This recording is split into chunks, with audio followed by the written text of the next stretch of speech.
Good morning, students. Welcome to the online classes of City Women's College. And today, here in this video, we will study further about the supervision. Supervision यानी पर्यवेक्षण का जो topic है कल हमने शुरू करा था. And in the yesterday's video जो हमने इस टॉपिक में चीज़ें कवर करी थी वो सुपरविज़न की मीनिंग थी and what are the purpose of supervision and why do we need supervision, ये तीन हमने उसके सब टॉपिक कंप्लीट करे थे. ठीक है. Now today in this video we will cover the further remaining subtopics in this topic. तो आज हम इसमें पढ़ेंगे टेक्निक्स ऑफ सुपरविज़न की, इंस्पेक्शन एंड सुपरविज़न की, यानी क्या क्या अलग अलग टेक्निक्स हैं, क्या मेथड्स हैं जिनको ध्यान में रखते हुए या जिन तरीक़ों से सुपरविज़न करा जाता है. ठीक है. और उसके बाद हम पढ़ेंगे आज qualities of a good supervisor. ठीक है. So without wasting any further second let us just move forward. और on your screens you can see the techniques of school inspection and supervision. ठीक है.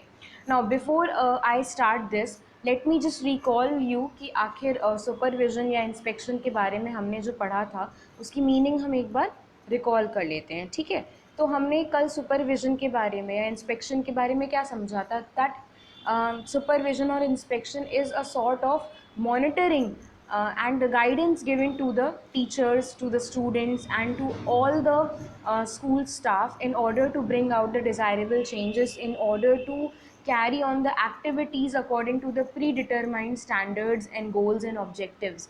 यानी सुपरविज़न जो है या इंस्पेक्शन जो है वो एक तरह का इवैल्यूएशन है. ठीक है. एक तरह का मूल्यांकन है. और जहाँ पर पर्पस क्या होता है कि हम स्कूल की जितनी भी गतिविधियां हैं, जितनी भी एक्टिविटीज़ हैं, उनको हम मॉनिटर कर सकें, गाइड कर सकें. ठीक है. और गाइड क्यों करा जाता है, ताकि जो भी हमारे गोल्स और ऑब्जेक्टिव्स जो हमने एज अ स्कूल बना रखे हैं अपने लिए, उन्हें अचीव करने में कोई दिक्कत ना हो. ठीक है. Now there was one very basic difference जो मैंने कल आपको बताया था सुपरविज़न और इंस्पेक्शन के बीच में. आई होप आपको रिमेंबर हो. नहीं है तो let me remind you once again कि जो सुपरविज़न होता है that is done by some internal authority, यानी स्कूल के अंदर का ही कोई पर्सन होता है जो सुपरविज़न करता है. Now that person can be the head of the department, that person can be the principal और any member of the management team. ठीक है. बट वो किसी न किसी हायर अथॉरिटी को ही बिलोंग करता है. और इंस्पेक्शन हमेशा एक एक्सटर्नल अथॉरिटी आकर के करती है, यानी the person who does not belongs to that school, वो पर्सन जो है बाहर से, स्कूल के बाहर से आता है and that person is authorised by the government. उसे गवर्नमेंट ने ऑथराइज करा होता है उस स्पेसिफिक स्कूल को इंस्पेक्ट करने के लिए. Now the person who supervises is known as supervisor. ठीक है. जो पर्यवेक्षण का कार्य करते हैं उन्हें हम पर्यवेक्षक कहते हैं. And the person who inspects, यानी जो इंस्पेक्शन करता है, उन्हें हम इंस्पेक्टर कहते हैं. ओके. नाउ अब हम आते हैं टेक्निक्स पर. तो यहाँ पर हमारे पास जो है 6 टेक्निक्स दे रखी हैं कि सुपरविज़न की क्या 6 टेक्निक्स हैं. Now one by one we will go through all of them and we will understand कि आखिर ये क्या है और किस तरह से इसमें सुपरविज़न किया जाता है. ठीक है. So the first supervision over here is direct supervision या फिर प्रत्यक्ष पर्यवेक्षण जिसको हम कहेंगे. तो डायरेक्ट सुपरविज़न में क्या होता है, direct supervision is that supervision where the supervisor is present at all the times during the functioning of any activity. यानी कार्य के दौरान जो पर्यवेक्षक है, जो सुपरवाइज़र है, वो हमेशा वहाँ मौजूद रहता है. ठीक है. एंड जैसे यहाँ लिखा भी है कि direct supervision refers to situations in which a supervisor is present at all times. हमेशा जो सुपरवाइज़र है वो डायरेक्ट सुपरविज़न में हमेशा प्रेजेंट रहते हैं. ठीक है. And the supervisor oversees activities as they occur and provides constant direction, feedback and assistance. Now since the supervisor is present at all the times, क्योंकि जो पर्यवेक्षक है वो हमेशा वहाँ पे मौजूद रहते हैं, तो उससे फ़ायदा क्या होता है सबसे बड़ा कि काम जो है, जो भी एक्टिविटीज़ हो रही हैं, उन्हें कॉन्स्टेंटली मॉनिटर किया जाता है. ठीक है. और कॉन्स्टेंटली फीडबैक दिया जाता है. ओके. तो यानी अगर जो है कोई भी कमी निकल के आ रही है, कोई भी दिक्कत होती है, तो तुरंत उस पर फीडबैक दे करके उसको दोबारा से रिवाइज करा जा सकता है, उस काम को दोबारा से ठीक करा जा सकता है। ओके, नाउ ये जो सुपरविजन है वो बहुत ही बेनिफिशियल है, ठीक है।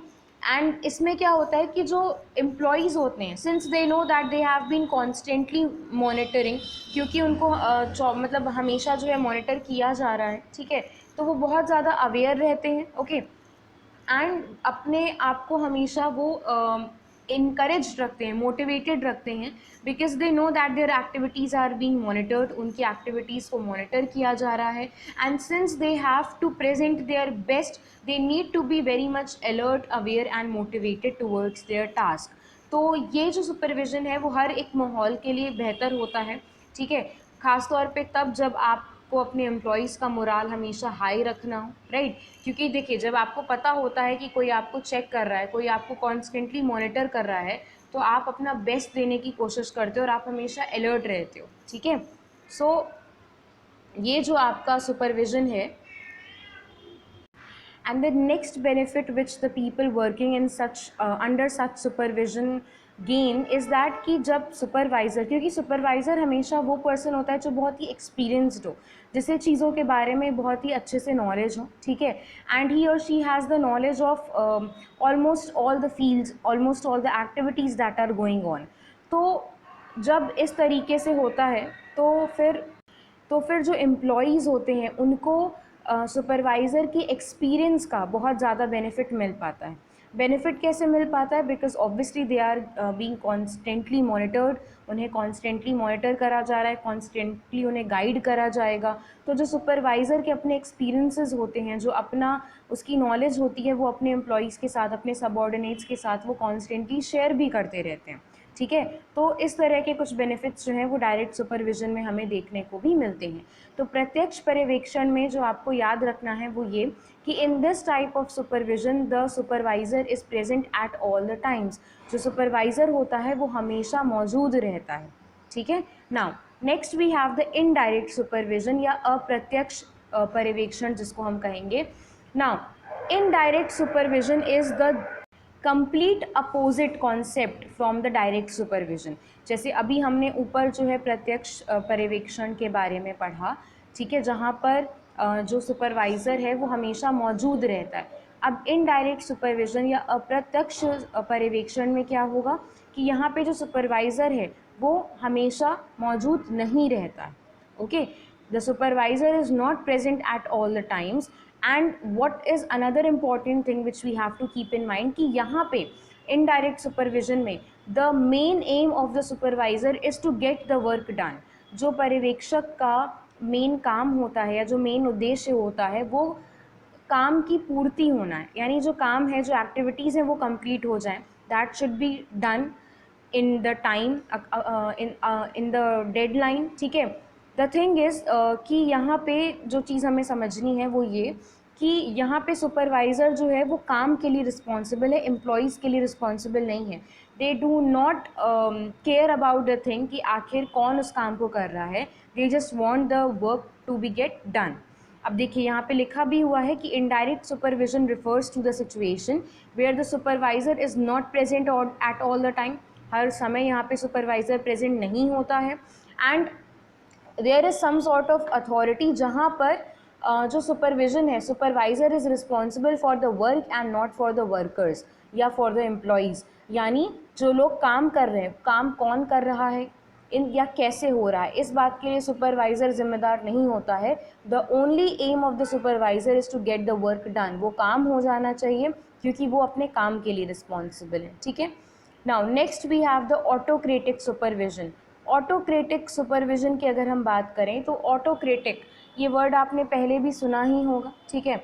ऑटोक्रेटिक का मतलब क्या होता है? जहाँ पे भी ऑटोक्रेटिक वर्ड आए which means there is the authority which is confined to some people और टू वन पीपल। यानी जो भी पावर है, जो भी अथॉरिटी है वो कुछ ही लोगों के हाथ में है या किसी एक पर्सन के हाथ में है। दैट अथॉरिटी और that power is not distributed among all the people. Okay, the ability और the power of decision making lies within the hand of one person.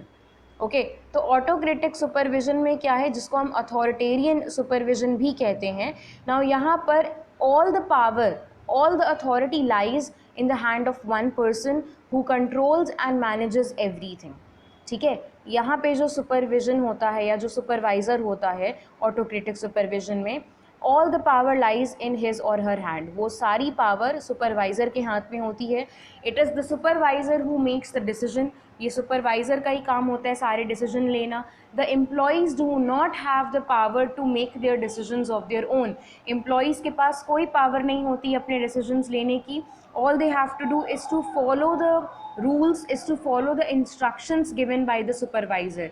एक सुपरवाइज़र के द्वारा दिए गए इंस्ट्रक्शंस या जो भी ऑर्डर्स हैं या जो भी बनाए नियम हैं उन्हीं को फॉलो करना पड़ता है जितने भी एम्प्लॉयज़ हैं.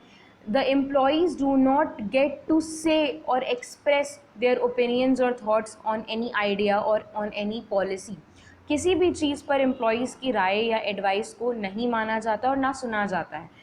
मतलब यहाँ पे सिर्फ ये एक्सपेक्ट करा जाता है कि जो इंस्ट्रक्शंस दिए गए हैं एम्प्लॉयज़ को उन्हें फॉलो करना है, उन्हें फुलफ़िल करना है. ठीक है, तो यहाँ पे जो है सारी पावर जो है वो सुपरवाइज़र के हाथ में होती है. Okay, now under this supervision the supervisor yields absolute power and wants complete obedience from the employee. जो हमने अभी बात करी कि यहाँ पे सारी पावर जो है वो सुपरवाइज़र के हाथ में होती है and the employees have to be very much obedient towards him और her. Okay, then this technique of supervision can be used when a task is urgent and needs to be completed quickly with little time for thought and planning. Now ये जो supervision है, ठीक है, जितना सुनने में ये आपको स्ट्रिक्ट लग रहा होगा, द थिंग इज़ कि इसकी भी अपनी एक ज़रूरत है. अब ऐसी किसी सिचुएशन में जहाँ पे the thing has to be done urgently, काम बहुत अर्जेंटली होना है, आपके पास ज़्यादा प्लान करने का, ज़्यादा डिस्कस करने का टाइम नहीं है, ज़्यादा सोचने का टाइम नहीं है, तो वहाँ पे इस तरह का जो पर्यवेक्षण है या सुपरविज़न है, ऑटोक्रेटिक सुपरविज़न, वो बहुत काम करेगा. क्योंकि वहाँ पे सिर्फ एक ही पर्सन होगा जिसको डिसीजन लेने का अथॉरिटी होगी और वो जो कहेगा बाकी सबको वो फॉलो करना पड़ेगा. ठीक है, तो वहाँ पे आपकी समय की भी बचत होगी और आपको ज़्यादा दिमाग नहीं लगाना, जो इंस्ट्रक्शंस दिए गए बस उसे फॉलो करना है.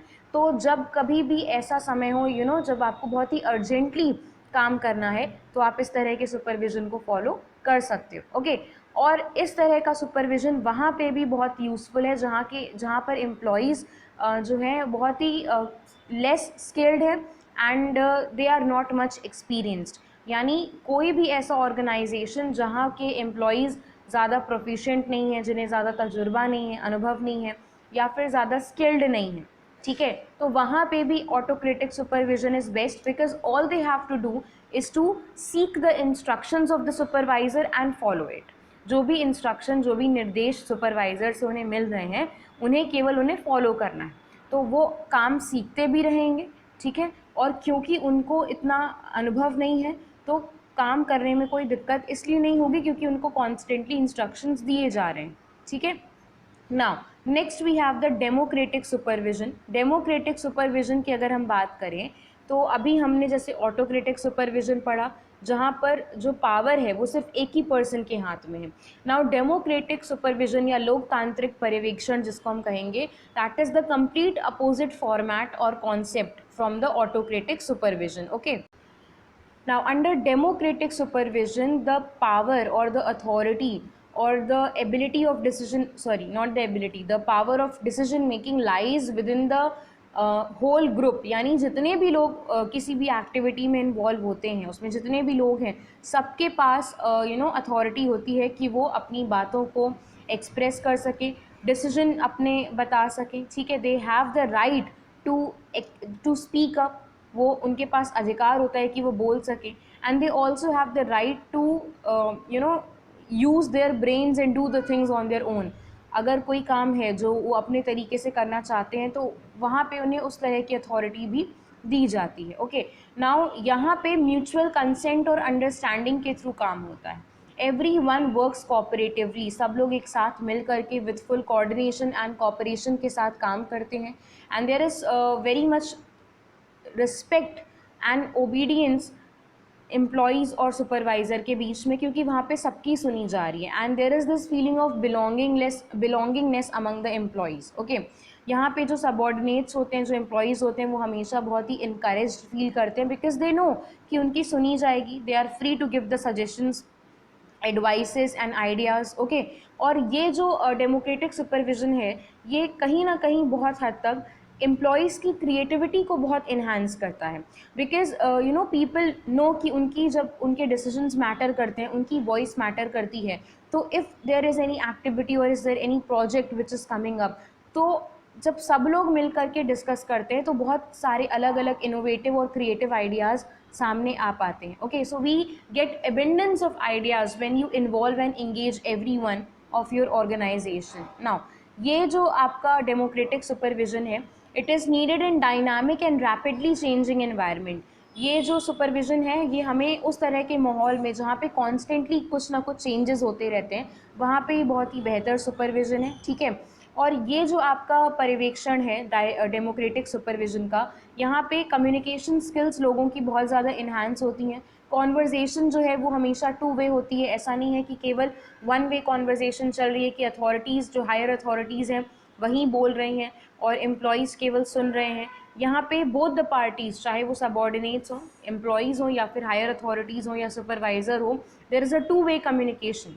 ओके, दोनों तरफ से कॉन्वर्जेसन होता है। यहाँ पे जो एम्प्लॉयज़ हैं, they are always motivated to share their ideas, their feelings and they are very creative and innovative. Okay, और जब आप सबके टैलेंट को एक साथ लेकर के चलते हो और आप यूज़ करते हो, जहाँ पे सबका इनपुट मैटर करता है, वहाँ पे you get to see variety of results, जो कि यू नो आपको बेहतर से बेहतर ऑप्शंस अवेलेबल कराते हैं और बेहतर से बेहतर आइडियाज़ आपके सामने रखे जाते हैं, जिसमें से you can decide the best one. Because obviously अगर 5 लोग भी हैं और 5 अलग अलग आइडिया आपके पास आएंगे, तो आपके पास बहुत सारे ऑल्टरनेटिव्स होंगे to choose the best alternative और the best option to carry on the activity और टू फुलफिल एनी प्रोजेक्ट। ठीक है, now next we have the laissez faire supervision. Now laissez faire supervision जो है, इसका मतलब होता है लेट देम डू। यानी ये जो आपका सुपरविजन है, ये इस तरह का सुपरविजन है जहाँ पे there is complete freedom given to the employees. सारी फ्रीडम जो है वो एम्प्लॉयज़ को दे दी जाती है एंड यहाँ पे there is not very much pressure on the employees पे बहुत ज़्यादा प्रेशर यहाँ नहीं डाला जाता है। ठीक है, यहाँ पे सुपरवाइज़र जो है हम कभी भी इंटरफेयर नहीं करता अपने एम्प्लॉयज़ के, अपने सबॉर्डिनेट्स के काम में। जब बहुत ज़रूरत पड़ती है, ठीक है, तब they come and they talk about it. Otherwise what happens in such type of supervision is कि जो एम्प्लॉयज़ हैं उन्हें फ्रीडम दी जाती है कि आपको जो काम दिया गया है या जो भी आपका टास्क है वो आप अपने तरीके से आप फुलफ़िल कर सकते हो। ठीक है, यहाँ पे जो मतलब एम्प्लॉयज़ होते हैं उन्हें अपने एक्सपीरियंसेस के थ्रू, अपनी एबिलिटी के थ्रू एक्टिविटीज़ को या प्रॉब्लम्स को सॉल्व करने दिया जाता है। यहाँ पे इंटरफेरेंस नहीं करा जाता। दैट इज़ वाई उसको बोलते हैं लेट देम डू, यानी एम्प्लॉयज़ को जैसे करना है काम वो कर सकते हैं। ठीक है, नाउ दैट डजंट मीन कि वो अपनी मनमानी कर सकते हैं या फिर यू नो कि बहुत ही मन है तो करा, नहीं मन है तो नहीं करा, या कुछ भी कर रहे हैं, ऐसा नहीं है। Because obviously every organisation is governed by some certain rules and there is proper structure और पैटर्न जिसे फॉलो किया जाना चाहिए, और वो होता भी है। वो रूल्स और रेगुलेशन बनाए ही इसीलिए जाते हैं ताकि एक डिसिप्लिन माहौल बना रहे और डिसिप्लिन तरीके से सारा काम हो। ठीक है, तो लेकिन यहाँ पे उस रूल्स और रेगुलेशंस के अंडर सारे एम्प्लॉयज़ काम करते हैं। ठीक है, और वो अपने तरीक़ों से काम करते हैं ना। इस तरह का सुपरविज़न केवल उसी इन्वायरमेंट में या उसी ऑर्गेनाइजेशन में सक्सेसफुल होगा जहाँ पे एम्प्लॉयज़ बहुत ज़्यादा प्रोफिशिएंट होंगे अपने टास्क में और बहुत एक्सपीरियंस्ड होंगे। इन्वायरमेंट जहाँ पे या वो ऑर्गेनाइजेशन जहाँ पे जो एम्प्लॉयज़ हैं वो मतलब जो वो एक्सपीरियंस नहीं है या स्किल्ड नहीं है, ऐसे माहौल में अगर आपने उनको इस तरह का सुपरविज़न दे दिया कि you know they can do on their own, बिना किसी गाइडेंस के, बिना किसी फीडबैक के उन्हें जैसे करना है करने दो, तो वहाँ चीज़ें गड़बड़ हो जाएंगी। We need highly skilled, highly proficient people, highly knowledgeable people in their area of knowledge, जो इस तरह के सुपरविज़न को कामयाब बना सकेंगे। क्योंकि यहाँ पर आप अपने एम्प्लॉयज़ पर एक तरीके से कंप्लीट भरोसा करके छोड़ रहे हो कि हाँ ठीक है वो कर लेंगे, ठीक है, आप पे उनके हाथ में दे दिया डिसीजन मेकिंग अथॉरिटी। अब अगर वो अपने काम में माहिर हैं, अगर उन्हें अपनी एरिया ऑफ नॉलेज की अच्छे से नॉलेज है, कमांड है, तब तो ठीक है, कोई दिक्कत नहीं है, they can do and they will give you the best results. But अगर ऐसी सिचुएशन में जहाँ पे आपके एम्प्लॉयज़ प्रोफिशिएंट नहीं हैं या फिर उन्हें नहीं मतलब पता कि कैसे काम होना है, तो फिर ऑब्वियसली वहाँ पे आपको डिज़ायरेबल रिजल्ट्स नहीं मिलेंगे, ठीक है। सो ये जो सुपरविज़न है ये उसी माहौल में बेहतर है जहाँ पे बहुत ही ज़्यादा capable, highly proficient, effective members हों, एम्प्लॉयज़ हों, ठीक है। Now next we have the bureaucratic supervision. Bureaucratic supervision की अगर हम बात करें, ठीक है, जिसको हम नौकरशाही पर्यवेक्षण भी कहते हैं। नाउ ये सुपरविजन जो है it is just like a normal supervision, जहाँ पर सुपरवाइज़र जो है मॉनिटर करता है सबके काम को and they give feedback time to time. But one thing which makes the supervision different is that यहाँ पे जो रूल्स बनाए जाते हैं या जो स्टैंडर्ड सेट करे जाते हैं जिनको ध्यान में रख के काम होना है, उनको बहुत ज़्यादा स्ट्रिक्टली फॉलो किया जाता है। एंड व्हेन आई से strictly, I just see that I am putting pressure on this word. Strictly means very strictly. यहाँ पे आप रूल्स या रेगुलेशंस के साथ छेड़खानी नहीं कर सकते हो। इन सच टाइप ऑफ सुपरविजन जो भी रूल्स बनाए गए हैं, जो भी स्टैंडर्ड सेट करे गए हैं, उनको आपको मानना ही मानना है। And if you are not obeying those rules and regulations, strict actions can be taken towards you, okay। तो यहाँ पे जो भी रूल्स बनाए जाते हैं उन्हें बहुत ही स्ट्रिक्टली फॉलो और बहुत ही सीरियसली फॉलो करना पड़ता है, ठीक है। किसी भी तरह का अगर वायलेशन देखा जाएगा किसी भी रूल में, तो आपको उस हिसाब से पनिशमेंट भी दी जा सकती है। You can also get fired, you can also lose your job, okay. यहाँ पे it is based on strict hierarchies, last line देखिए लिखी भी हुई है, and often depends on written job descriptions. Now what happens कि यहाँ पे जो लेवल्स ऑफ अथॉरिटी हैं, हायरार्की जो है यानी जो टीम ऑफ मैनेजमेंट है, वो बहुत ही स्ट्रिक्ट प्रिंसिपल्स पे रूल करती है, okay. And you have to be very much into those standards and into those rules and regulations in order to work, ठीक है। तो ये ब्यूरोक्रेटिक सुपरविजन में it is just like the normal supervision, जहाँ पे supervisor जो है सबके काम को देखता है, ठीक है, and they guides and they constantly monitor everything. But समझो यहाँ पे सबसे ज़्यादा इम्पॉर्टेंट है वो ये है कि यहाँ पे जो रूल्स वगैरह उनके साथ कोई छेड़खानी आप नहीं कर सकते हो। You can not bend them according to your needs और योर कंफर्टेबलनेस, ओके। आपको जो कहा गया है, जो नियम बनाए गए हैं, उन नियमों के अंदर ही आपको काम करना है। Otherwise you can get serious punishment if you violated any rule of the organisation, okay. Now moving forward, let us talk about the qualities of a supervisor. अभी हमने सुपरविजन के टाइप्स, टेक्निक्स देखे, ठीक है, कि किस किस तरह से जो है सुपरविजन किया जाता है। नाउ अब हम बात करते हैं सुपरवाइज़र के बारे में, ठीक है। देखिए सुपरवाइज़र कौन है या पर्यवेक्षक कौन होता है? जो पर्यवेक्षण करता है, जो सुपरवाइज करता है। अब जो सुपरविजन का टास्क है, ये कोई आसान काम नहीं है कि बस आपको चेक ही तो करना है कि मतलब क्या काम हो रहा है, कैसे हो रहा है, ऐसे नहीं होता। सुपरवाइज़र इज़ अ पर्सन जिसके ऊपर बहुत ज़्यादा रिस्पॉन्सिबिलिटी होती है, ठीक है, क्योंकि अगर उसने कुछ भी गलत सुपरवाइज़ करा या उसने लापरवाही अपने काम में करी या ढंग से नहीं करा, देन एट लास्ट पहली चीज़ क्या होगी कि वो काम तो गड़बड़ होगा ही होगा। जब उसके रिजल्ट्स आएंगे तो वो अकॉर्डिंग टू द स्टैंडर्ड्स नहीं होंगे, ओके।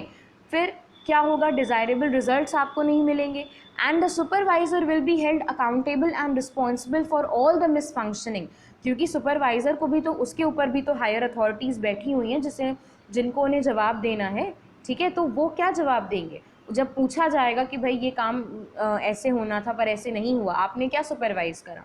तो सुपरविज़न का मतलब ये नहीं कि बस आपको घूम फिर के ऑर्गेनाइजेशन में यही देखना है कि टीचर पढ़ा रहे हैं या नहीं, बच्चे पढ़ रहे हैं या नहीं, या जो है बस काम हो रहा है कि नहीं हो रहा, टाइम पर छुट्टी हुई कि नहीं, ऐसा नहीं है, ठीक है। It is more than that. Now वो सुपरविज़न होने के लिए there should be certain qualities, कुछ क्वालिटीज़ होनी चाहिए आपके अंदर, तभी आप एक बेहतर सुपरवाइज़र कहला सकते हो। भाई अगर मान लीजिए आपके ऑर्गेनाइजेशन में 50 एम्प्लॉयज़ हैं, उस 50 एम्प्लॉयज़ में एक सुपरवाइज़र सिलेक्ट करा गया बाकी 49 एम्प्लॉयज़ को देखने के लिए, उनके काम को गाइड करने के लिए, तो उस एक पर्सन में ऐसी क्या क्वालिटी रही होगी जो उसे बाकी के 49 पीपल से अलग बनाया होगा? There must be some qualities in him और इन हर, ताकि जो है उसको चूज़ किया गया होगा एज अ सुपरवाइज़र, ठीक है।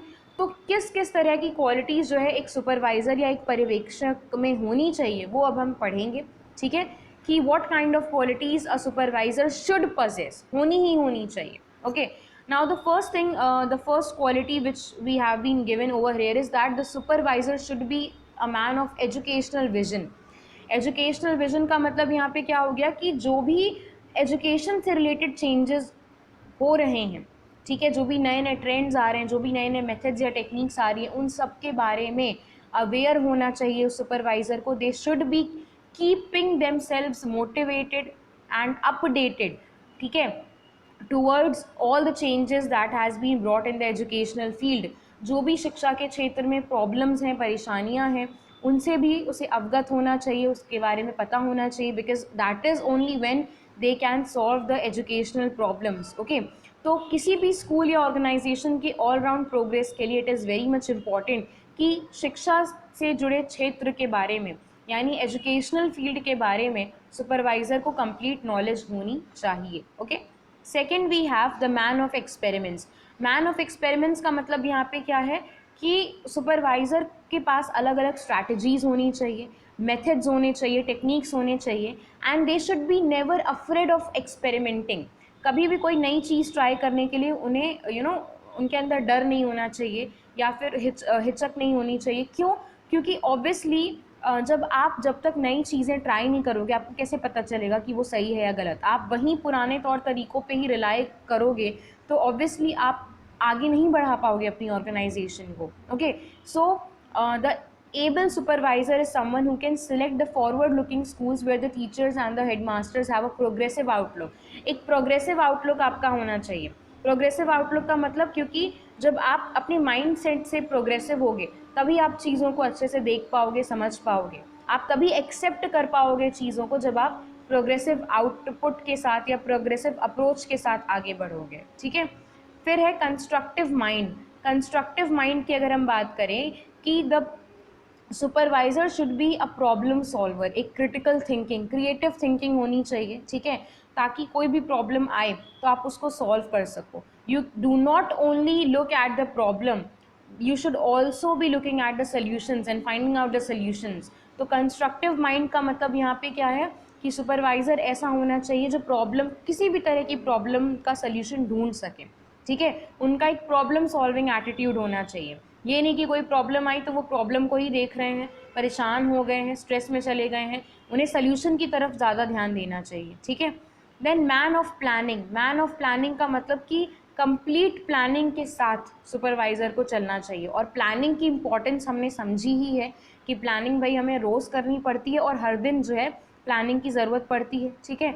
तो मैन ऑफ प्लानिंग का मतलब यहाँ पे ये हो गया कि जो सुपरवाइज़र होना चाहिए हर चीज़ वो प्लान करके चले, क्योंकि जब हर चीज़ वो प्लान करके चलेंगे तो वो सारी चीज़ों के प्रोज़ और कॉन्सिक्वेंसेस को समझ पाएंगे और सारी चीज़ों के प्रोज़ और कॉन्सिक्वेंसेस को ध्यान में रखते हुए ही वो काम करेंगे, ठीक है. कोई भी काम कैजुअली या रैंडमली नहीं किया जाएगा. जब प्रॉपर प्लानिंग के साथ आप करोगे तो सारे काम आपके सही से होंगे. और अगर इन केस मान लीजिए कोई डिफेक्ट या प्रॉब्लम आ भी जाती है तो क्योंकि आपने प्लानिंग करके रखी हुई है तो आप आसानी से उसमें चेंजेस कर सकते हो. अगर आप यूं ही रैंडमली कुछ करते रहोगे तो ऑब्वियसली आप प्रॉब्लम फेस करते रहोगे, क्योंकि आपके पास कोई प्रॉपर प्लान या प्रॉपर स्ट्रक्चर नहीं है काम को करने के लिए.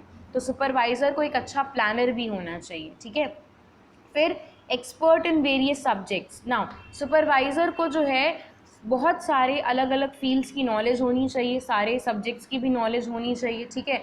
क्योंकि अगर वो किसी पर्टिकुलर फील्ड में ही केवल नॉलेजेबल है तो वो बाकी फील्ड्स को कैसे सुपरवाइज़ कर पाएगा. भाई जब आपको पता ही नहीं है कि बाकी काम कैसे हो रहे हैं तो आप सुपरवाइज़ कैसे करोगे, है ना. That will be unfair. So supervisor should be having knowledge of various subjects, because that is when only आप बाकियों को इंस्ट्रक्ट कर पाओगे, गाइड कर पाओगे, फीडबैक दे पाओगे. Communication skills, again very important quality, कि जो सुपरवाइज़र होना चाहिए उसमें कम्युनिकेशन स्किल्स होनी चाहिए. वो अपनी बात को अच्छे से समझा पाए, अच्छे से फीडबैक दे पाए, यहाँ तक कि अच्छे से सुन भी पाए. कम्युनिकेशन का मतलब केवल अच्छा वक्ता होना नहीं होता है, अच्छा श्रोता होना भी ज़रूरी है. You need to be a good listener also. केवल बोलने से ही काम नहीं चलता है, ठीक है। तो कम्युनिकेटर एक अच्छा होना चाहिए सुपरवाइज़र को। फिर है नॉलेज ऑफ द ऑर्गेनाइजेशन। ये बहुत ही ज़रूरी है, क्योंकि आप जिस ऑर्गेनाइजेशन में हो, अगर आपको वहीं की नॉलेज नहीं है तो आप सुपरवाइज़र किस बात के, ठीक है। यानी जो सुपरवाइज़र है, जो पर्यवेक्षक है, उसको उस संगठन की अच्छे से नॉलेज होनी चाहिए जहाँ पे वो काम कर रहा है। वो संगठन के हर एक कोने कोने से, उसके ऑब्जेक्टिव्स, पॉलिसीज़, प्रोग्राम्स और गोल्स, प्लान सबसे वाकिफ़ होना चाहिए। तभी आप अपने बाकी सबॉर्डिनेट्स को गाइड कर पाओगे, उनको जो है उस दिशा में लेके जा पाओगे जहाँ पे उस ऑर्गेनाइजेशन के गोल्स और ऑब्जेक्टिव्स अचीव हो सकें, ठीक है। फिर एबिलिटी टू लिसन, जो हमने अभी कम्युनिकेशन स्किल्स में बात करी कि supervisor should be good speaker, they should be able to communicate well. तो अब यहाँ पे एबिलिटी टू लिसन का मतलब हो गया कि जो सुपरवाइजर है उसको एक अच्छा श्रोता भी होना चाहिए, they should be able to hear properly also, okay. एक पेशेंट लिसनर होना चाहिए, क्योंकि जब आप सुनते हो, जब भाई अगर मान लीजिए आप केवल अपनी ही कह रहे हो, सुन ही नहीं रहे हो कि आपके टीचर्स को क्या कहना है या आपके एम्प्लॉयज़ को क्या कहना है, तो क्या होगा, ऑब्वियसली चीज़ें जो हैं वो ठीक से नहीं हो पाएंगी। You need to hear the problems of your employees, आपको अपने एम्प्लॉयज़ की प्रॉब्लम को भी सुनना चाहिए, ठीक है। और उनकी प्रॉब्लम्स को सुन के सॉल्व करने की भी कोशिश करनी चाहिए, okay. Then we have the last quality, that is orderly thinking. जो एक सुपरवाइज़र होना चाहिए वो बहुत ही ऑर्गेनाइज्ड होना चाहिए, ठीक है। और ऑर्डरली थिंकिंग का मतलब कि उनके जो व्यूज़ हैं, जो आइडियाज़ हैं, जो पर्सपेक्टिव हैं, बहुत क्लियर होने चाहिए। There should be clarity in their thinking, okay. एक शांत दिमाग से, एक स्पष्ट दिमाग के साथ उन्हें चीज़ों की तरफ आगे बढ़ना चाहिए। So these are some of the qualities. इसके अलावा भी बहुत सी क्वालिटीज़ हो सकती हैं, जैसे डिसिप्लिन नेचर होना चाहिए, ठीक है। तो द थिंग इज़ कि ये कुछ आपकी मेन क्वालिटीज़ थी of the supervisor. In qualities के साथ आप अच्छे से सुपरवाइज भी कर सकते हो, एक बेहतर सुपरवाइज़र भी बन के उभर सकते हो। So this was it in today's video, and I hope कि आपको टेक्निक्स और क्वालिटीज़ जो हैं वो समझ में आई हों, and the remaining topics we will be discussing in the further video, okay. Thank you class.